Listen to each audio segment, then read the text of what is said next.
Hey guys, how you doing? Welcome back for another bench update. So quite a lot of news and purchases I have recently, so I thought do a quick video, let you guys know what I've been up to. So finished my first build of 2020, the Great Wall Hobbies F14Ds finally finished. I'll show you real quick, and if I remember I'll throw a couple of photographs in if I can figure out how to edit it kind of thing. Great kit, I absolutely loved it. I think out of all my builds it might be the best finished result I've ever accomplished. I'm just really happy with how it all turned out. So again, I'll show you you guys that in a minute. Also, as you know, I've been working on Tornado.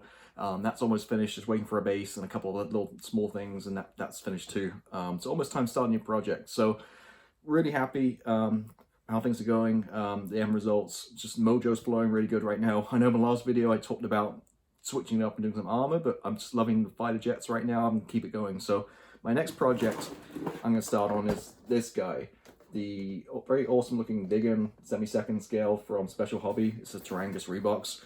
This kit looks amazing. Again, semi-second scale, but a lot of stuff going on in there. Do have a few extras with it. I'm going to, I think I got the resin seat. What else? I got the flaps. So you get flaps, I think in this aircraft, when it's powered down, has the flaps down. So I got the CMK flaps for it. Mast sets and resin wheels, I think. But generally, this is a really nice looking kit. I do love the Vigan.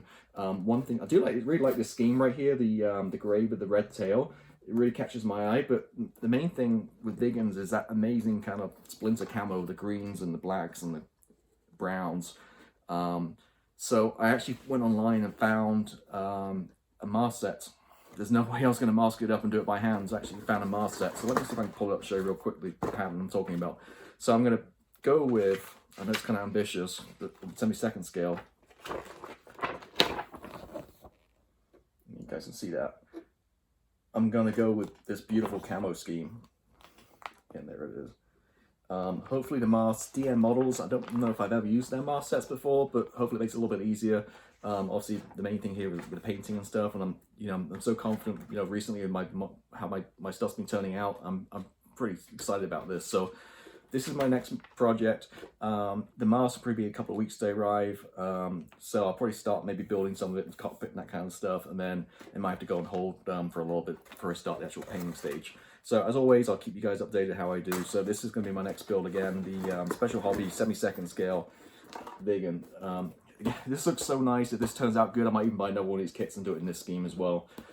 These aren't very expensive at all. They're like, I want to say about maybe like 18, 20 pounds, $25. And then you get tons of plastic, really good recessed detail. I just hope it goes together really well, which I'm sure it does. So that's that news. What else?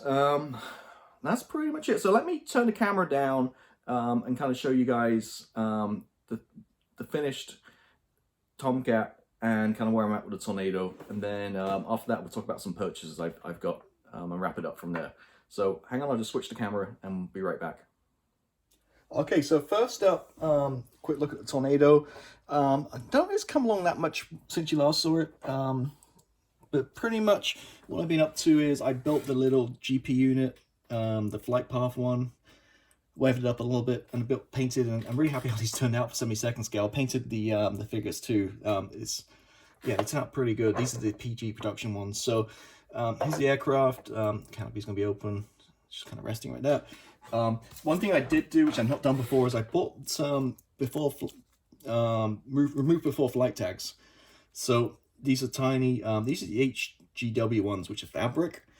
So I guess look at instructions. What you basically do is you attach some kind of some thread or some wire, very thin wire, and then you can put it on the aircraft. So I've never done that before, but I think it's going to add a little dimension to it. So I'm going to pull some reference pics up and add some of these remove before flight tags. The UK ones are different to the American ones. The American ones have remove before flight written on in orange tags. These are kind of like white and orange, kind of, or white and red, checked.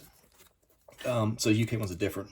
And I know the Israeli ones are different also. So really happy how this one's going. So I ordered a Coastal Kits base. It did come with, I ordered it with the Tomcat one, but sprue models screwed up when they sent me the wrong one. So they sent me out the right one this week. So once I have that, the base will go down just with Tomcat, and then I'll set this on top, set this guy and the figures walking up to the aircraft, and finally put these guys on, the tags.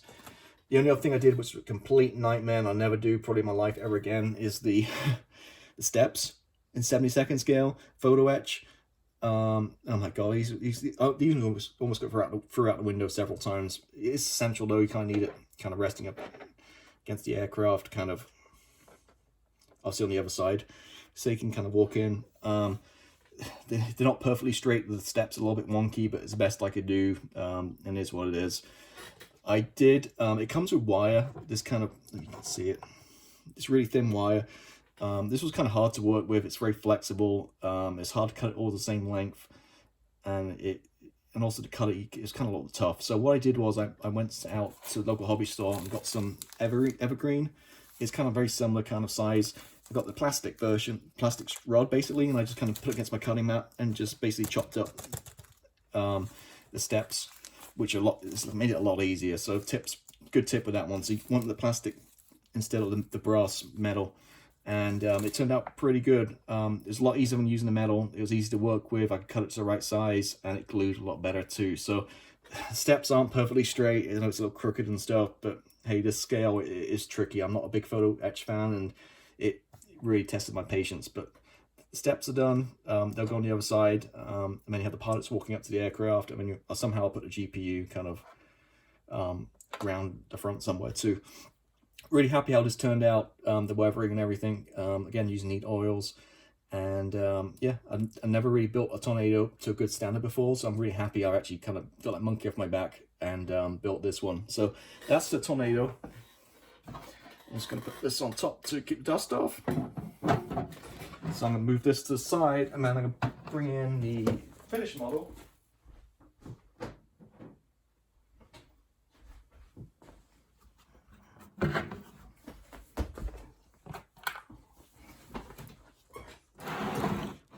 The Tomcat. I'm going to leave the case on this. I don't want to damage it or anything. You guys seen this before. I don't think you've seen it out on the base, but the little base makes a huge difference. It's not very expensive, but just mount it on that base really makes it pop. Once the Tornado's on its base, it's going to look good too. Love this build. I know I've talked about it in a lot of videos. Firstly, I know for guys put comments in, it's not going to be parked on the ramp with the wings extended, flaps up. That's kind of the landing configuration, but I really want to show off the parts. Maybe my mock example here is that they're testing out the flaps and the ground crew's testing them or something like that. That's my scenario. Weathered using splatter masks, same as a Tornado. Neat oils. Really getting a hang of that. The light bulb moment for me with neat oils is really just to use a flat coat, complete flat and no thinner. If you use any kind of thinner, even a small amount of like odorless thinner, or don't have a matte coat, that stuff just ripes straight off, and it's just back to the ground, back to square one again. So what with this one, the key really is to, as I mentioned, just to flat coat and then just put it on, no thinner, and it'll stay. It takes a while to dry, a few days, not a couple of weeks, but the effect is really nice. So the other side, my couple of Reed Oak figures. The Reed Oak figures are really nice, great detail. They're kind of big though. I think they're more like 1/60 scale rather than 70-second scale. Definitely bigger than the PJ Productions figures, but on this kind of setup, I think they'll fit fine. This big aircraft, they're not too much outsize scale. And there's the other side of it. So I'm really loving these trumpeter cases. So my kind of plan right now and what my kind of MO is, I'm using these trumpeter cases for 48 scale aircraft. I'm using these big fighter jets in 70-second scale, and it gives me some space to create these little dioramas. So I really like putting one or two guys next to it. It really kind of gives you the scale effects and kind of idea of how big the aircraft is. So this in 48 scale would be way too big. I couldn't do this. So 70-second allows me to do this kind of thing. So I'm kind of going through a phase right now where I'm doing these modern fighter jets. Well, modern / Cold War, 80s, 90s, kind of my kind of favorite kind of time period is what I'm working on. So I'm doing these aircraft, modern, and I'm setting each on in this trumpeter case on a like I say, Coastal Kits diorama base, and using a couple of figures just kind of point it out. So as you saw, the RAF one has a couple of pilots walking up. This has a couple of ground crew just kind of milling around, looking at the aircraft.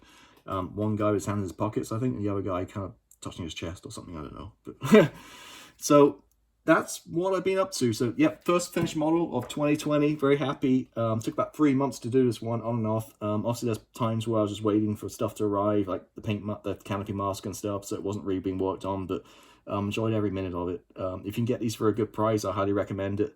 The A apparently has a couple of issues. I think the back, the beaver tail was slightly off, and I think one of the tails, I think the decals on one side are kind of printed backwards or something. That's what I heard, which is a shame. But this one here, everything was fine on the D version. Again, $60. I wouldn't pay that. I paid $33.99 the other day. That's Brew Brothers. $33.99 is a great deal. Tons of plastic, fantastic kit. I'm not sure if I'd be happy paying $60 for it at retail price, but if you go on eBay, you can find a lot of great deals. So that's really it. So they're the main kits I've been working on. I typically like to work on one thing at a time, get off the bench, clean my bench down, and kind of start the next project. So yeah, so the Tornado will be finished next couple of days. As soon as I get that base, it'll be mounted, and I'll do those removable flight tags. And then I'm going to get started with my next project, which will be the Vigan. So what I'm going to do is I'm going to switch the camera back to me now, and then I'll kind of show you some of the stuff I've been buying the last few weeks. I've got quite a few new kits, so excited to kind of share those with you guys. Okay, so there you go. So I've been pretty busy the last few weeks. Some of the shipment stuff I ordered a few weeks ago took a while to arrive, but it looks like I've got a lot. Some of this is 70-second, so it's not crazy expensive compared to 48 and 30-second scale. So let me kind of go through what I picked up. So firstly, for the basis of the Tomcat, I had my cart for a long time. I just needed something to add to it because I didn't want to pay like $10 shipping just for a couple of bases. So I've been watching Sprue Rovers the other day, and a couple of books came up for like $4.99, I think they were. So I got the Verlinden book for the A10. Tons of great reference picks in there. It's really going to help, you know, as you'll see in a minute, I've got the kit and a lot of stuff to go in it, so this is really going to help the build. So I picked up that book. Same Verlinden again. They have the Tiger one again, $4.99. I have that Rifle Models, I believe it is. Yeah, Rifle Models Tiger full interior. So it's always nice to get reference books, and again, $4.99. You can't go wrong. I know a lot of stuff's on the internet, but when painting or weathering, it's always nice to have a book open in front of you on the desk. So again, full of great pictures and stuff. Not very thick, but again, $4.99, can't go wrong. Again, Verlinden, as I mentioned in a lot of my videos, I've seen a lot of Verlinden stuff recently, but they're out of business, so you pick this up where you can, because once it goes, that's it. Now, on some tools, just an order from Squadron. I just need saws randomly. I don't know if it's going to work or not. The Precision Super Glue Applicator. So, couple of things. So I usually just use a cocktail stick or toothpick, like one of these.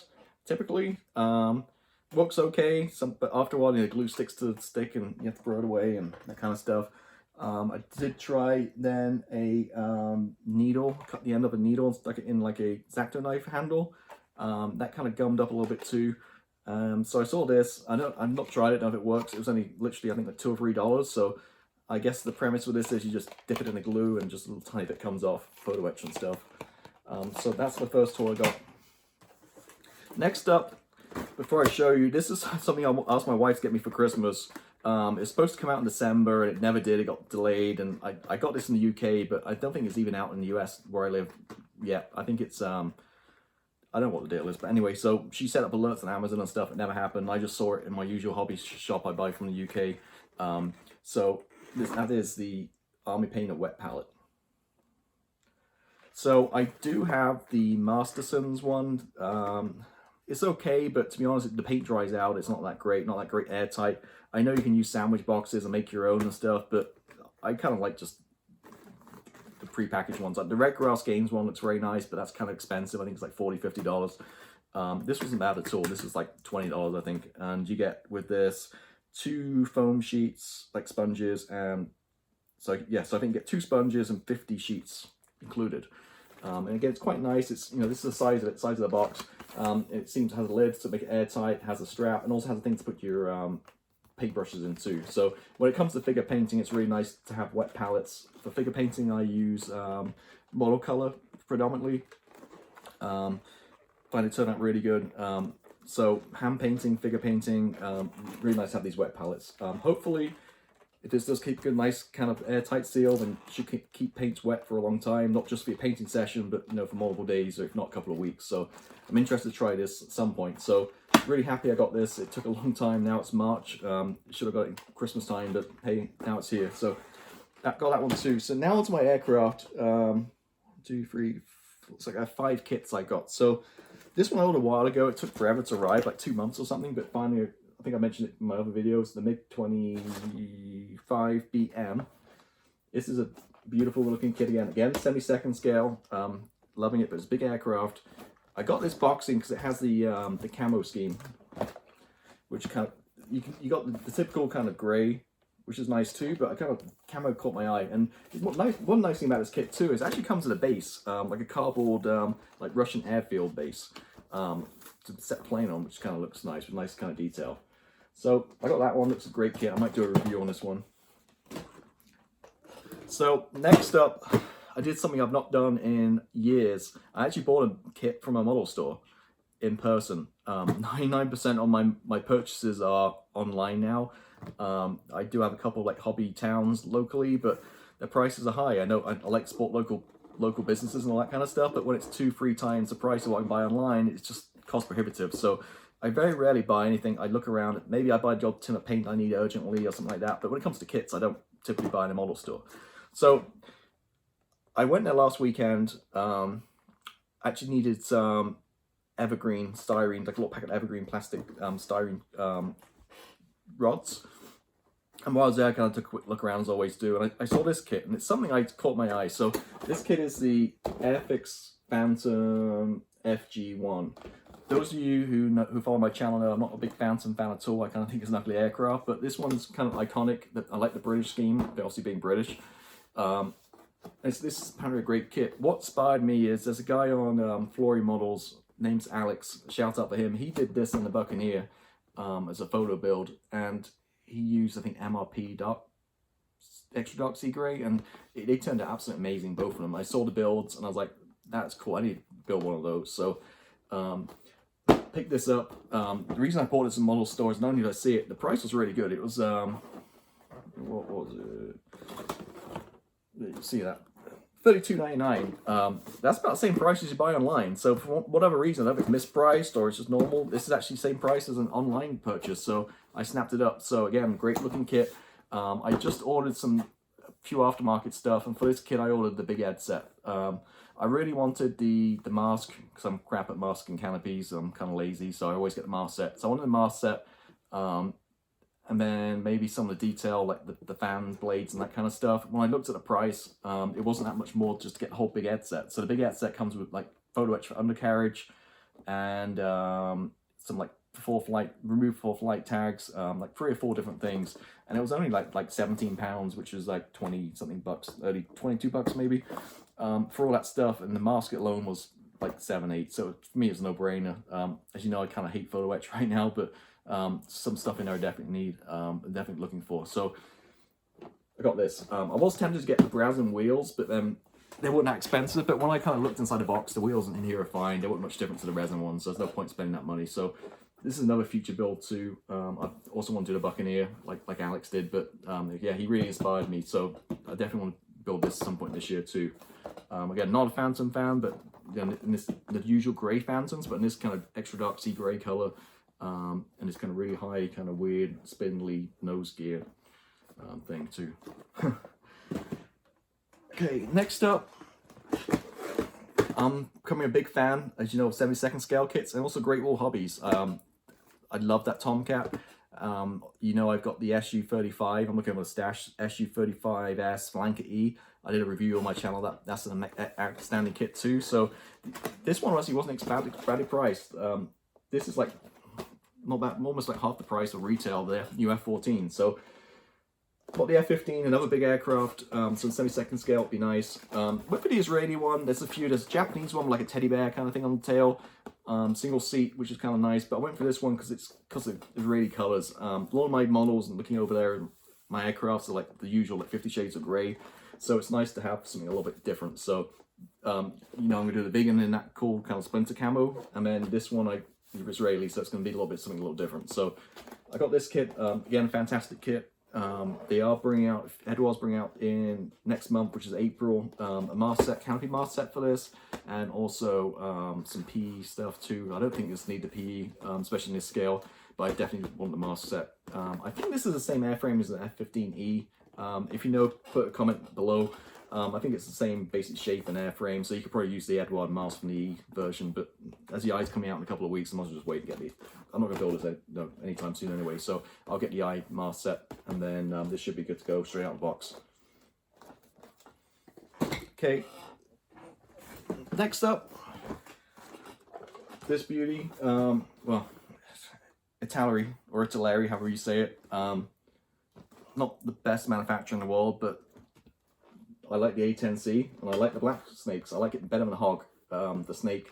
And as you've seen in my previous videos, I've got a ton of resin for this. I've got the whole set of Black Dog resin, and I just ordered the Ares cockpit, if I can fit that in too. I was going to buy ejection seat. Resin seat was about $9. The whole cockpit with the seat included was like $10 or $11, so I just got the whole set. And if you haven't seen my other videos, check it out. So in terms, this thing's going to be fully opened up. So I got a full resin engine. I've got avionics bays all down each side. I've got like the avionics bay or whatever it is at the back, the very back. I can't remember exactly what it is. And also the wings have some kind of like resin inlay too, all the wiring and stuff. So I got a ton of stuff for this. It's going to be a super build. At some point I'll probably acquire all different weapons, and there's millions of different weapons on these guys. Maybe the Brazin or some kind of resin weapons too. So this is going to be a super build for me. I love the aircraft. Again, Black Snakes, pretty cool. It's going to be fully opened up. Avionics bays, I mentioned engines, everything. Everything's going to be thrown at every aftermarket part possible. It's going to pretty much go in this. It's going to be a big project. Maybe something maybe for the fall or next winter when lights draw in. Probably won't start it in the summer. Too busy, but there's something I'm really looking forward to, and it's going to be hopefully turn out really good. I've used Black Dog resin before on armor, and it's been perfect. The fit and everything's been outstanding, so I'm hoping it's not going to be too much surgery to kind of get it into this. I'm not sure if I can get the cockpit in and the avionics bays. It probably won't fit. In that case, I'll just use a seat. The cockpit is an A10A version, not the C, but you're not really going to see inside the cockpit, and I don't think there's that many changes between the two versions anyway, and you won't notice too much. But that'll be fine. What else with this? I was going to say, I totally forgot my train of thought. So yeah, so this is going to be a great build. So that's the A10. Now my final one is this guy, SU-34 Trumpeter semi-second scale. This kit is a beast. This box is bigger than most of my, well, a lot of my, well, I'll say lot, a fair amount of my 48 scale kits. If not same size, if not bigger. This aircraft is huge in real life. If you saw my last video back when I went to the model show, the IPMS show, I saw one in 48 scale and I thought it's 32nd. It was huge. And that kind of spurred me to buy this one. I think like the day after I went to the show, I went online and bought this guy. This kit is a great kit. I think I might have had it before, maybe even sold it, or at least have the SU-33. But these Trumpeter kits, semi-second Russian stuff, are really nice. The only kind of red flag is the nose. A lot of people complain it's the wrong shape. I think it's Quick Booster replacement nose. It's very cheap, like $3 or something. I did order that. I'll get that soon. So my plan is I'll just see, I'll look at the shape of it and compare it against the resin nose. If it's the same, similar, I'll just go with a kit one. I won't need any surgery. If it looks completely out, then I'll cut this one up and use a resin nose. My plan for this one is do something I've never done before.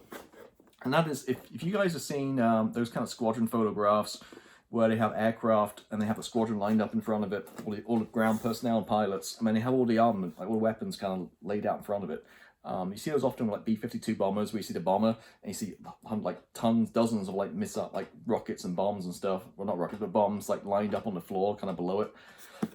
These guys take a ton of armament, and anyone who's seen these Trumpeter kits know like most of this kit is actually weapons. There's probably 2 or 3 sprues for the aircraft and like 10 million for the weapons. That there shows you exactly how many weapons you get in this thing. So what I think I'm going to do is I'm going to set it like I've done with my other ones, like a casing on the base, if it fits. I hope it does.